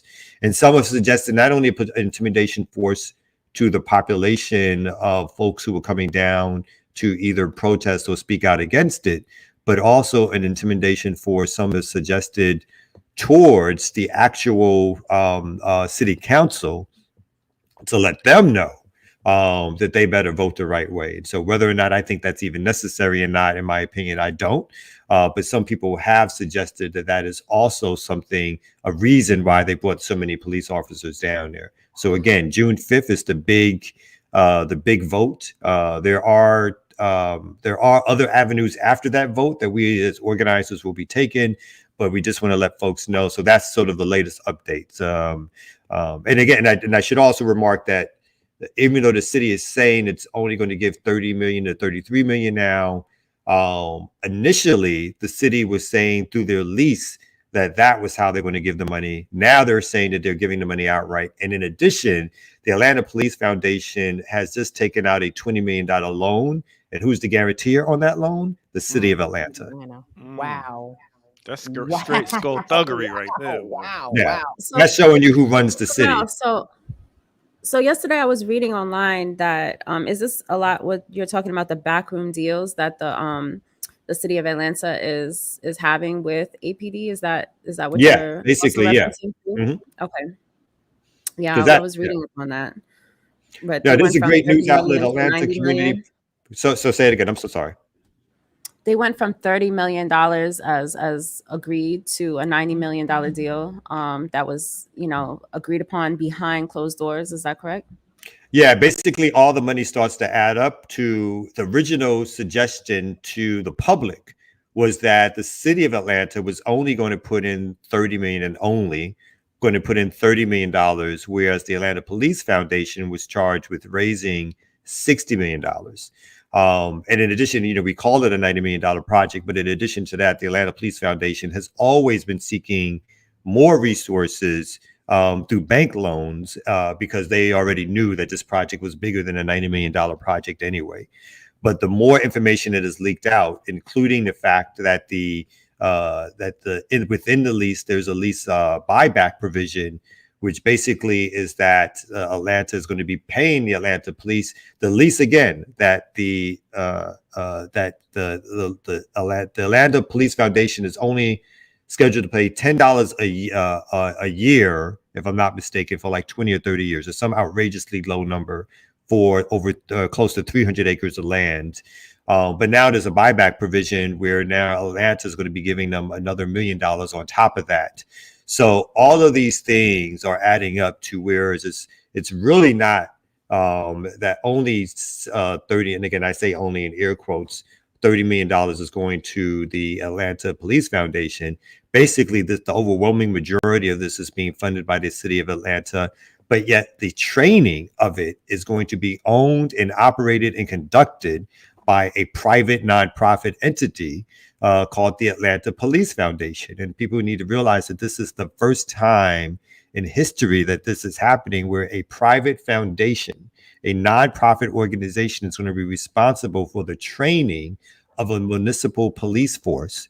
And this is the kind of thing that's happening here, which again is just going to be a model for all over the country for how policing and raising money for police, again, something that already takes up on the low end 30 to 40% of a city's budget. In some places, over 50% of the budget goes towards police forces.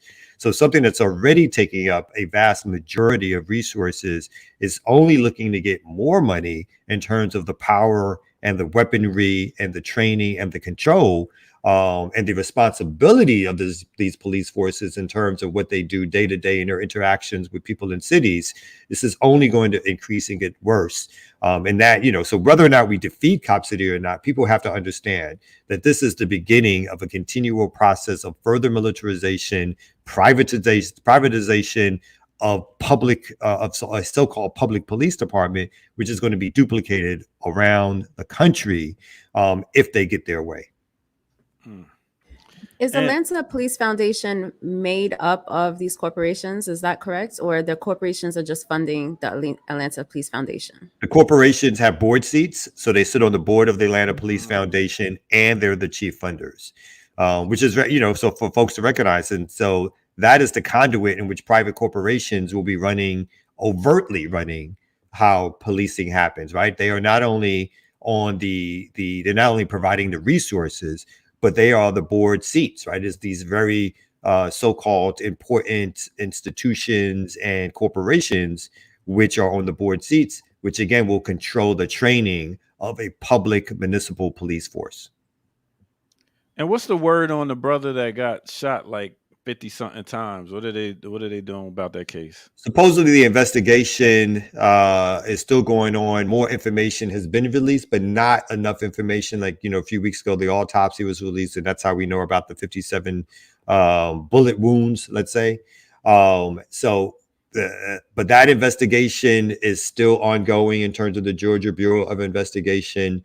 There's still the open question around whether or not Tortuguita fired any shots in the original autopsy. Now, they claimed that there was no gun residue, but in another test that they said they took, then they're now claiming that there was.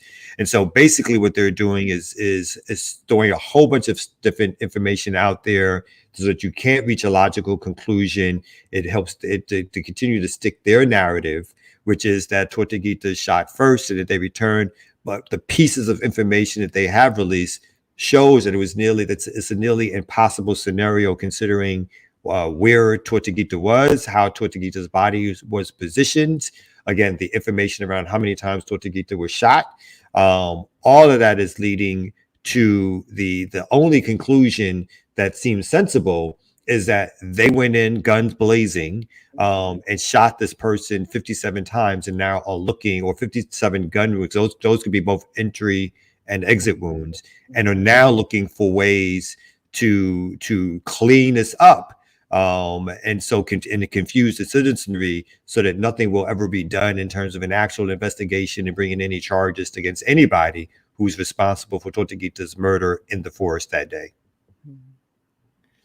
At minimum, you would think that they would want to release who shot the officers themselves at the raid that day, because I think one or two officers was injured, and I think the connection or what the inference was that one of these forest protesters must have shot at our officers. But I think that they're intentionally not revealing how or whom or where the bullets came from that entered into their own members of the their allegation. Their allegation is that Tortuguita shot a single bullet at the time, was their first allegation, that wounded one officer, was wounded, shot in the stomach, and their allegation was that was their reason for shooting back. And again, like you said, like, it doesn't hold water in terms of the description of the events, in terms of what folks around the forest in the neighborhood said, including, again, caught on videotape away from the scene, but not at the scene, by Atlanta police the body camera, where they themselves said the shots sound like suppression firing, which is code word for those shots sound like cop fire. And one of them remarked, it's like, did they just shoot their own officer? So that kind of information they're trying to downplay. And in fact, after the city of Atlanta released that videotape, the Georgia Bureau of Investigation sent them a letter demanding that they stop releasing information until they completed their investigation, which Atlanta was not bound to respect, but of course did so and stopped releasing information that it had, which would openly contradict the story that the Georgia Bureau of Investigation has been telling. Yeah. Wow.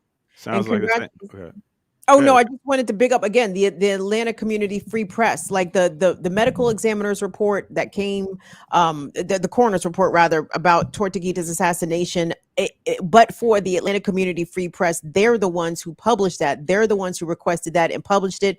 Put the Atlanta Journal-Constitution to shame. Put 11 Alive and all them sucker ass mainstream media outlets in Atlanta to shame. It was the independent free press down there that did that. So shout out to the Atlanta Community Free Press for doing their due diligence in their journalism that helps to release information that informs and protects the community. That's real deal journalism there. Thank you guys for that. All right, another Remix Morning show for y'all for this week as we get ready to get up out of here. Make sure y'all tune in 11 o'clock. We got Dr. Ball. Make sure I like for our members of Patreons. Who Killed George Jackson? See y'all soon. There will be support coming in, so make sure y'all tune in for that also as we get up out of here. Are you mixing? Are you mixing? Oh no, it's time to go. You was ready to go, right? Yep. So yes, I got you there. All right. So any shows, anything y'all gotta say before we get out of here? No? Yeah. Hold up. Right. I don't run my mouth out, but hold up. Wait a minute. Hold up. Wait a minute. Let me pull that up. Hold up. Goodness. Hold up. All right, you anything? Is that on repeat? Is that on repeat? I don't know. I'm just saying. Hold up. We hold it, son. We hold it. You know, I gotta get this. All right, it's 10 o'clock. So I guess no. I got it, son. I got it. Did I say I got it? I got Spit it son. like an MC real quick. I'm saying, here we go, right there. So, as we Dropping said people. before, June 23rd to June 25th, 2023, we're having a National Black Radical Organizing Conference. I'm going to drop the link in the chat for y'all. Y'all grab that real fast because my man, the ear doctor, is trying to get the hell out of here. I think everybody else is. Now I want to go on until 10:30, but they don't want to hang with me. They don't want to rock with me now. So the conference is happening. We're about to post the itinerary. Is that right, Coco? We're about to post that. Yeah, we're gonna post it. Register first, though. Let's get people registered. We'll definitely send it to your email. We're gonna talk about that today in our meeting. But I will say though, the lineup is amazing. A lot of people are gonna be here to, you know, the panels, the discussions. A lot of people that you all want to hear from is gonna be here. So I feel like, you know, I spoke about this yesterday on my show. Definitely come through. It's a great face-to-face, important, and yeah. That's right. We need more Black radical conferences. We need more discussions about how we pull it all together, about how we do work together, about how we organize for the liberation of our people. So if y'all can, you can go to CMB, the website, communitymovementbuilders.org. You'll see the link there to register. I just put the link in the chat for you to register for. This is what I put the link in the chat for, is actually the Instagram page. But you can find your way over because there's a little QR code or whatever y'all like to call that. And we're gonna be feeding people too. You know, Holla, days straight. Plenty of food. Just really quick about this. I mean, and don't answer it now. Maybe we can talk about this next week because I know you guys are going to be, talking about this event leading up to it. But I would love to know what the accessibility and the accommodations are going to be for people who are disabled, because I think sometimes disabled people don't attend these kinds of things because we don't know we don't know what the accommodations are going to be. So maybe next week can we get into that? Yes, we definitely can. We could definitely give it that. All right. Is the question, is it going to be streaming? Is that what you're asking? Because I No, think is it that's a lot of accessible to questions. folks who have disabilities? We're going to find out and get right back to y'all next week, y'all. Next week. Thank y'all for tuning in to the Remix Morning Show. Y'all have a great weekend. Peace. Doses, y'all. Peace.